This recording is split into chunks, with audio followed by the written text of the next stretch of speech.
All right. Good morning. It is a good morning. I'm having my coffee. My wife is making me a nice fat batch of sausage gravy so I can get as overweight as possible. I'm not overweight yet, but if I keep eating sausage gravy, it might happen. I can't help it. It's good. It's delicious. See, I have a trick. I put it on potatoes, like the good Polish man that I am, and not biscuits, because bread is not so good for you. Anyway, you are not here for my breakfast discussion. You're here for Crawl Cosplay, which we will discuss. It's week 2. Actually, a day into week 2. We have until Friday, 000 UTC, until the next week. And this one is Wiglaf. A very old, unique, actually, which is what this week is based on. Wiglaf the Gunner Dwarf. I don't think he was always a Gunner Dwarf. I think he was just Wiglaf by itself. And the meme was that he had a funny hat, and that was about it. I see a little quote here, which appears to be getting cut off. Wiglaf says, hit me lick. I don't know what that means. This week we have to play a Mountain Dwarf, which is an old species that got brought back, which has certain fun little abilities. Honestly, it's extremely powerful. I played one for my streak to make sure I had all the species in it. Long story short is they get to have a slightly easier time casting in heavy armor, and they get to enchant artifacts.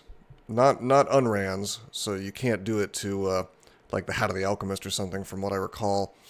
But you can do it to any rand art, any randomly generated artifact, which means you can end up with some ludicrously powerful armor and weapons, which would not really be likely.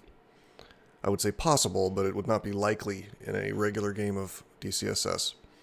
So very powerful species. More importantly, they have just excellent aptitudes, just really good aptitudes. This is a trunk tournament, so it uses a new trunk class, which I am suspicious that it's going to be replacing summoning. Like, I get the feeling they're just going to remove the summon school. Forgewright is kind of like in a way, it's like an artificer in a different game. In DCSS, artificers use wands, but this is more of like a techno mage type guy, I guess you could say. And we're supposed to be using Sifmuna, which is not my favorite god. A little bit bland. Anyway, let's get into the special rules or notes. From the changelog, Forgecraft, used for Forgecraft spells. Most species have Forgecraft aptitudes similar to their summoning aptitudes, with the exception of Mountain Dwarves. I'm just convinced they're going to be removing summoning. Oh man. Or they're going to give up on this Forgecraft experiment, we'll see. There's a lot of summoning spells in the Forgecraft school, and they moved some things around, but they've also put in new ones that are kind of summoning themed. But I want to say that Mountain Dwarves have a pretty decent Forgecraft aptitude. New background, Forgewright. Okay, you focus on Forgecraft spells. Doesn't matter here, because, I guess it does matter, because we have to play one. Start with a +0 hammer, reskinned mace, the old items that used to get placed all around Youth and maybe still do. Potion of magic, a variety of Forgecraft spells. Not real happy about starting with a mace. It's not the best weapon to have, but presumably their starting spells are okay. I want to say that the first spell that you get is a summon or something, so you probably have to ride that. I would still probably not be a mace man. Alrighty, so conduct points.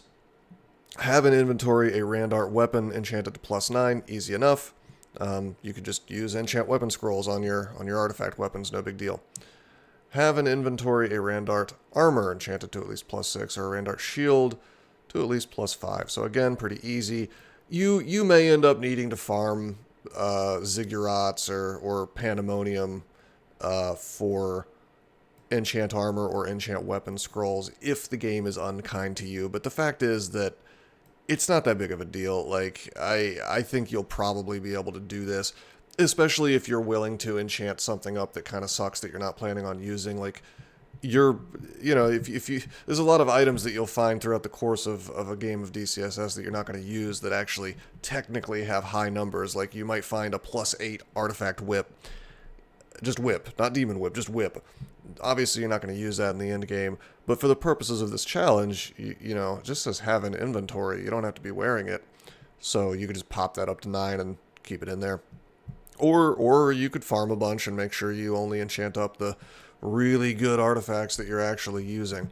So these two are pretty, I don't know, these two seem fine to me. 3, wear a hat at the time of your morgue, win, or death so that it shows up as equipped. Because again, we're cosplaying as Wiglaf, and there he is with his hat. He always has a hat, not a helmet. I like this little note here. It is indeed correct. The crown of Dispravadabubada. I don't actually remember how to say it or how it's spelled, but it's a long word that starts with a D, and it's a crown. It counts as a hat. The mask of the dragon counts as a hat. The hood of the assassin also counts as a hat. And of course, not mentioned here, probably because it has hat in the name, but the hat of the alchemist counts as a hat as well. And those are artifacts, and it says nothing about enchanting it, so the unrans are fine. This might require a little bit of farming too, but again, we have great aptitudes, really awesome melee aptitudes, so we can basically be awesome and easily get to end game and farm as much as we want. Even though we're saddled with Sif Moona, I'm sure it's okay. Number 1, Hell's Fire. Here's our bonus challenges, which you want to do to get those stars. These are worth 5 points for the cosplay conduct points up here. The bonus challenges are the ones which give you the stars for tie-breaking purposes later on. So, bonus challenges. Hell's Fire. Cast Hellfire Mortar or Platinum Paragon at least 27 times. Pretty straightforward. These are new Forgewright spells. I'm not real sure about the Platinum Paragon. I think it changes your armor into a summon or something. But Hellfire Mortar is it's just like a ripoff of Rift Wizard, I believe. It just kind of summons some lava and a couple of little cannon guys that shoot, I want to say fire and physical damage shots. I mean, whatever. Just, it's fine. Pretty straightforward. Just cast it a bunch. You're going to have to dump some experience into Forgewright, I guess, or Forgecraft for this. But the fact is, like I was saying, your aptitudes are just so incredible as a mountain dwarf. You can be a melee king and also have, you know, you can go into this Forgewright stuff. I'm not going to go into the Forgewright spells because, frankly, I don't know them very well yet. It's Trunk. I don't typically play Trunk. But a lot of them seem to be summons, and it's real hard to go wrong with summons in DCSS. I mean, they've always been overpowered, and most of all now. Like, they're even more overpowered than they used to be now on account of attacks of opportunity and the fact that your experience doesn't get stolen when they defeat enemies for you, and so on and so forth. So, hard to go wrong. You're not going to be sad, probably, to have to train up enough to be able to cast that. And then casting it 27 times. I mean, once you cast it once, you can cast it 27 times. No big deal. That number, I'm sure, is just there for fun little theming. Alright, bonus challenge number 2. I was told by Raga that I'm supposed to be very harsh about this. Apparently, my good friend Plankenstein had a hand in designing this challenge, and he changed this at the last minute. So let's see if I hate it, or if I like it. Who needs to fight when... ... Do not enter Zot before reaching XL27. Seems fine. Once you've reached XL25, use only Forgecraft spells and win the game. This means no melee, no ranged, no throwing, no evocables, no abilities, but potions and scrolls are allowed. The goal is to have the count in the morgue's table for XL levels to only have Forgecraft counts for XL 25 to 27. Except for dodge, armor, and block, of course. Here's an example with minute mistakes of the XL chart.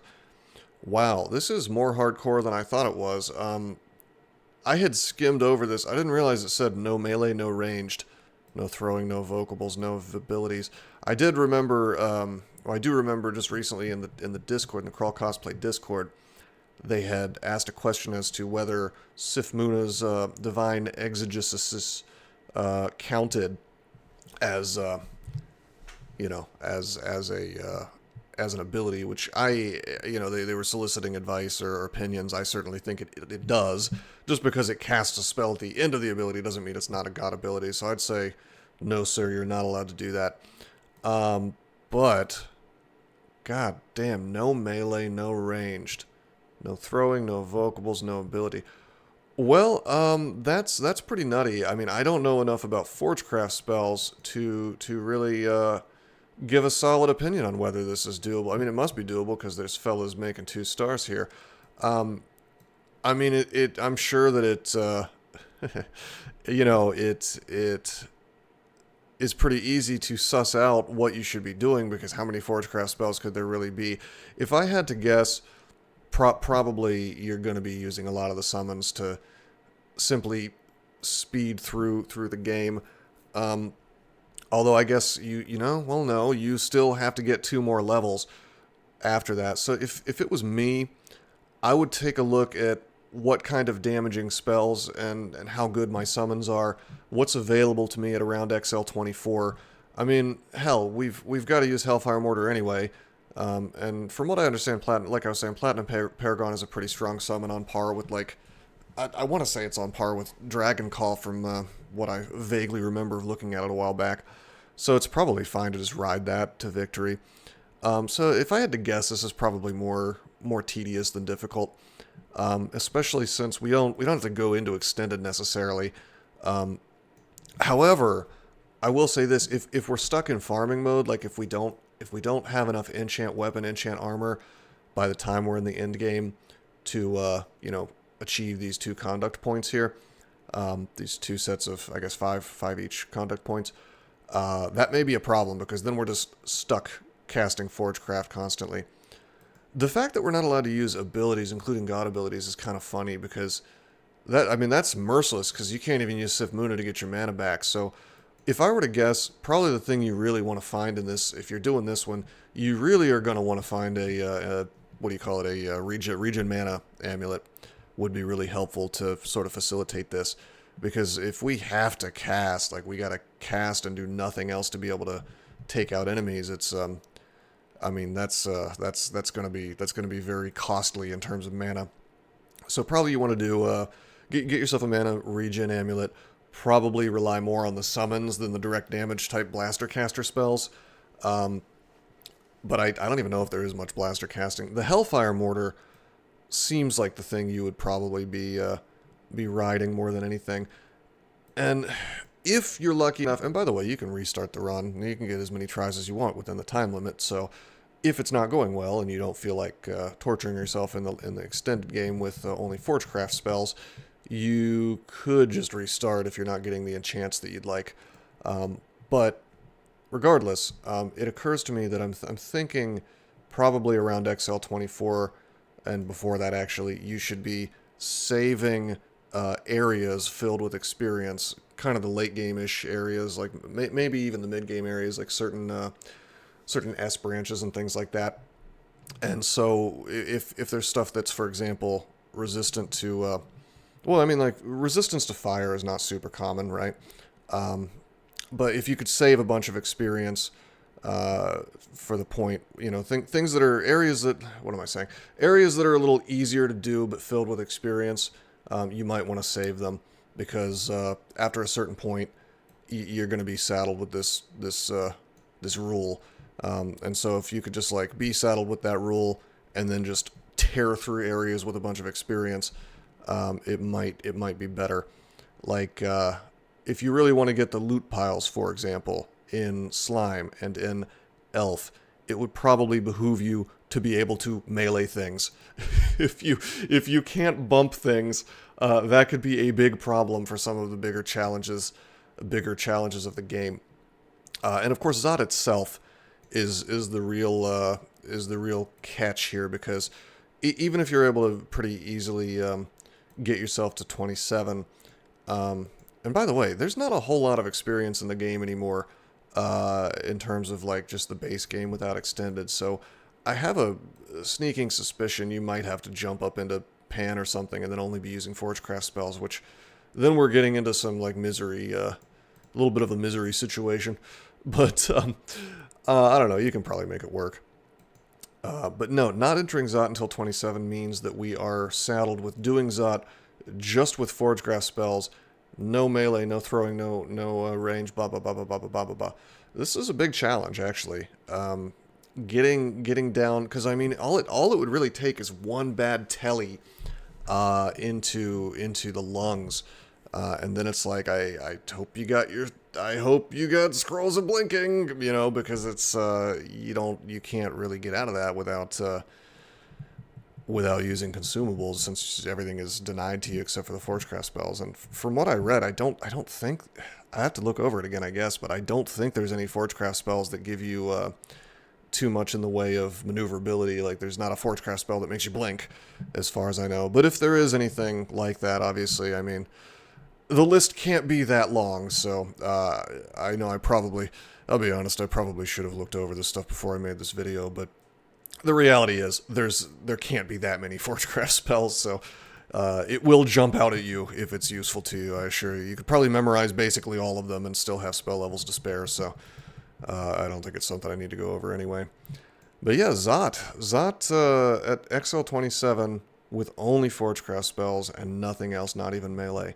That's wild. I feel like if this was me, I would still do it sort of piecemeal. I wouldn't rush. I would just do it, you know, one by one, luring things like you normally do if you're being careful, but then just using something like a big summon spell, one of these guys maybe, to just deal with the problem for me. And I haven't tested it, obviously. I haven't played Trunk in a while, but I have to wonder if this is capable of dealing with orbs of fire. You know what? Just to make sure I'm not talking out of my ass, let's just make sure Platinum Paragon is what I think it is. We're doing it live. Let's go into the bot commands channel. Platinum Paragon. I want to make sure I'm not lying that it's a big summon. Level 9 Forgecraft spell. Casting requires imprinting and replicating a found artifact weapon for its use. I thought it was armor. Okay, it's weapon. Aim its arrival for a 3x3 explosion. It gets extra attacks every time you attack. Well, joke's on you. We're not allowed to attack. Has a flat 1/3 chance to block melee and projectile attacks aimed at you if you're in a 2-tile radius of it. Seems a little over-engineered, but okay.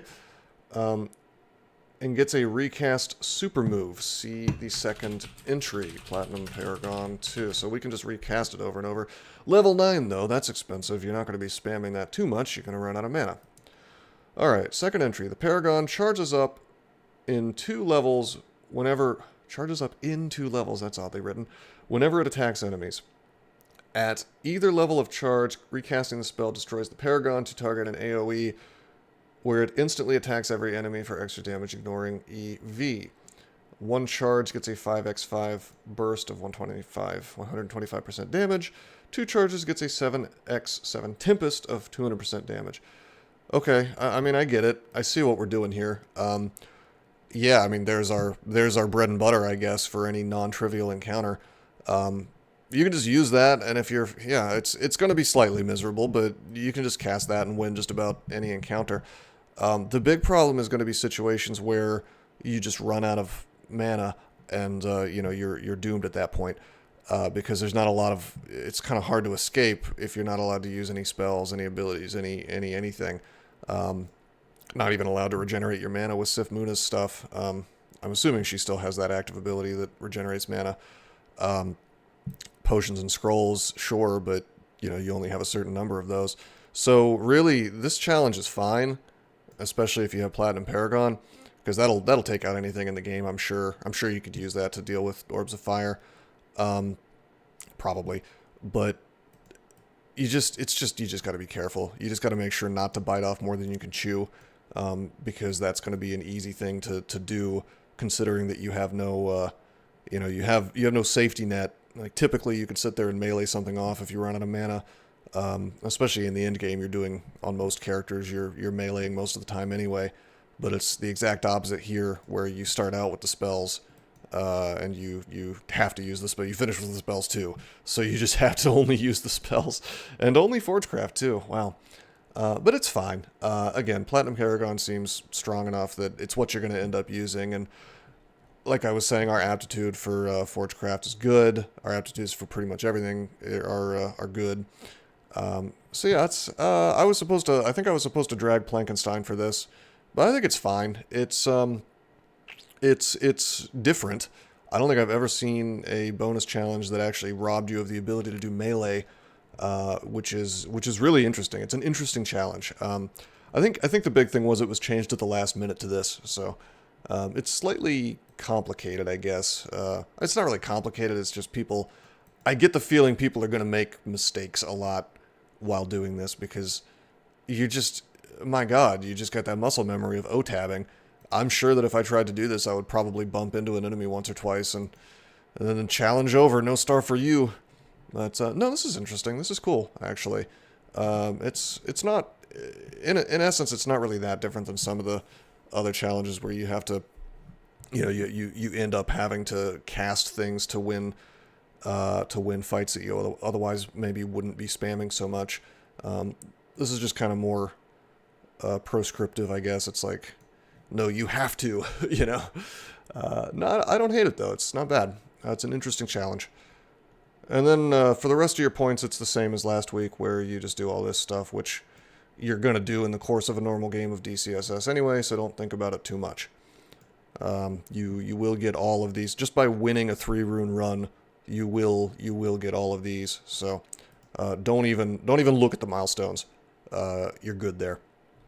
But the rest of the stuff changes from week to week. Now we're 1 day into this week, so as you can see, the list of submissions is much lower. But we've got 3 dudes who have gotten 50 points, which is the max for each week, and 2 stars each, which is the max number of stars for each week.